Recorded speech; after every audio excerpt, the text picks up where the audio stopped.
जिले के यातायात पुलिस अधिकारियों की होली से पूर्व आज ग्वालियर आईजी ने पुलिस कंट्रोल रूम में बैठक ली, जहां यातायात व्यवस्था को व्यवस्थित करने के लिए यातायात पुलिस से जुड़े अधिकारियों को दिशा निर्देश भी दिए गए।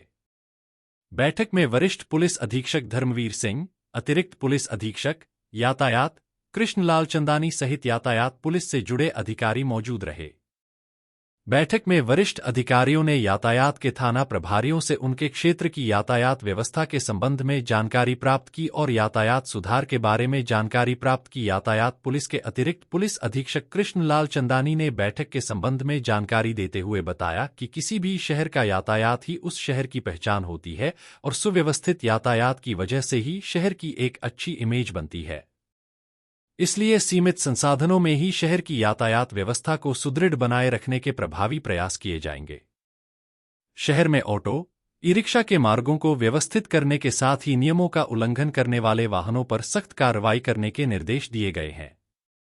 इसके अलावा हूटर लगे एवं लाल बत्ती लगे वाहनों तथा अमानक नंबर प्लेट पर अभियान चलाकर प्रभावी कार्यवाही करने के निर्देश दिए गए हैं और कहा कि जो भी वाहन चालक लगातार नियमों को उल्लंघन कर रहा है उसके लाइसेंस निरस्ती की कार्यवाही की जाएगी। साथ में रात्रि के समय खुले में व वाहनों में शराब पीने वालों पर भी पुलिस कड़ी कार्रवाई करेगी। होली के त्योहार पर विशेष सतर्कता बरती जाएगी और वाहन चालकों की स्टॉपर लगाकर ब्रीथ एनालाइजर से चेकिंग की जाएगी। सर, ट्रैफिक नियमों को लेकर आज बैठक ली गई है, किस तरह से दिशा निर्देश दिए गए हैं? आगामी त्यौहार भी आ रहा है जी। आगामी त्योहारों को लेकर आज पूरे ग्वालियर ज़िले के ट्रैफिक फोर्स की मीटिंग ली गई है और इसमें कई सारे निर्देश दिए गए हैं। इसमें पहले जो भी चालानी कार्रवाई है, काली फिल्म, हूटर्स, बिना नंबर प्लेट, मॉडिफाइड साइलेंसर, इन सब हेड्स में चालानी कार्रवाइयों को बढ़ावा देने के लिए समझाई दी गई, क्योंकि ये सारे चालान आपराधिक गतिविधियों से ज़्यादातर जुड़े रहते हैं। तो फोर्स को ये निर्देशित दिया गया कि इन हेड्स में चालानी कार्रवाई हो। दूसरा, जो ब्रेथ एनालाइजर मशीन्स हैं, क्योंकि शराब का सेवन करके होली पे ऐसे अक्सर कर देखा जाता है कि वाहन चलाए जाते हैं, तो चप्पे चप्पे पे ग्वालियर पुलिस इस बार ब्रेथ एनालाइजर्स के साथ तैनात रहेगी और पुलिस की सुरक्षा हेतु उनको रिफ्लेक्टर जैकेट्स और जो भी लाइट वाले जो डंडे होते हैं और रेडियम और स्टॉपर्स पे रेडियम लगाने की हिदायत दी गई, ताकि रात में कोई भी उस टाइप की घटना ना हो जाए कि वाहन क्षतिग्रस्त हो जाए या किसी पुलिस वाले को चोट लगे।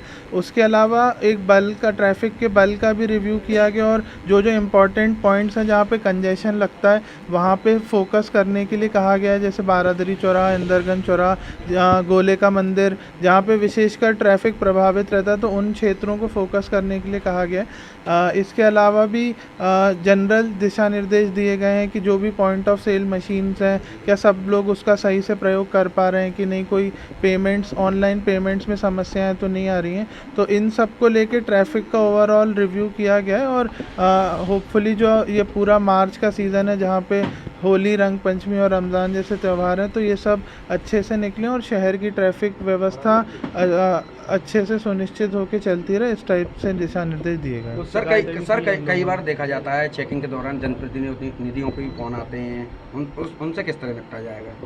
नहीं, फोर्स को स्पष्ट निर्देश दिया गया है कि आप वैधानिक कार्रवाई करें और किसी के भी प्रेशर में से प्रभावित ना हो। अगर उनको कोई समस्या होती है तो वरिष्ठ अधिकारियों से बात करें और फिर वरिष्ठ अधिकारी उसमें बात करेंगे। तो उन सभी को यही निर्देश है कि रूल ऑफ लॉ फॉलो करें और जहाँ पे भी कोई भी ट्रैफिक वायलेशन होता है उस पर सख्त से सख्त कार्रवाई करें, तभी प्रॉपर इन्फोर्समेंट हो पाएगा और ट्रैफिक अच्छी तरीके से चल पाएगा।